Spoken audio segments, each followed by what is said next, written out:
My name is Kirk Roberts. I'm the brewmaster here at Steam Theory Brewing Company. I've been brewing professionally for about 20 years.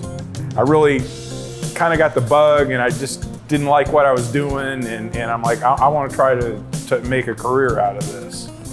Typical brew day, come in. Usually I will stage all my malt the night before so it's ready to go. So I'll have it in the mill room ready to go.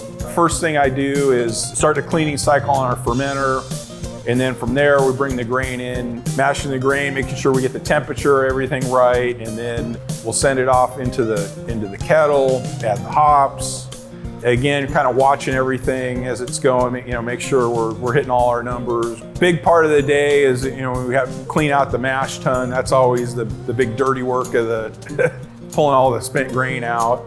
Brewing, cleanliness, that's rule number one, because if you get infection, you get wild yeast, bacteria in your beer, you're done. Like, I'd rather dump beer than serve bad beer. I've been with Steam Theory from the get-go, from the planning stages. I've been with Steam Theory for about 5 years. Chuck and Jonathan, the owners here, just really hit it off with them. We did last year the Best Little Beer Fest. We got a gold medal for Mind the Gap, which is our brown ale.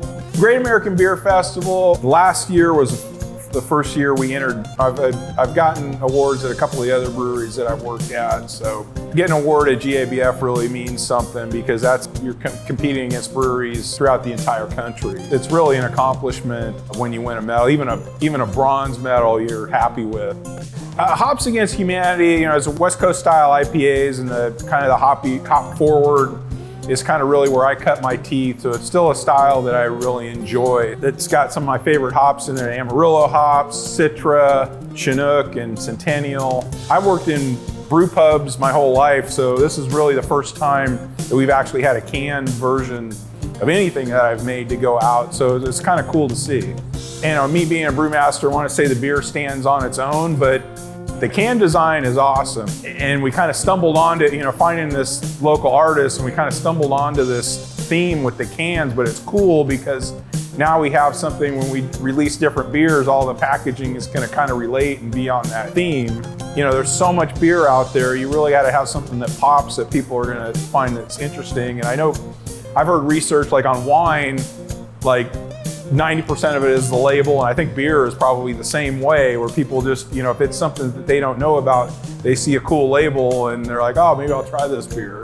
Right now we've got Singularity, our blonde ale, and we have Hops Against Humanity, our West Coast IPA. The distribution of our beer so far in the local markets really exceeded any expectations that I had.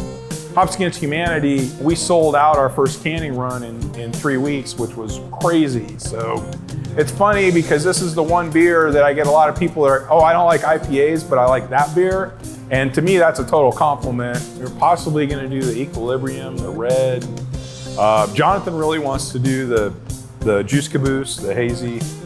One thing, I think people have a misconception that brewing is, sitting around and tasting beer all day and looking at beer, and most of it's hard work and clean. It's a lot of grunt work.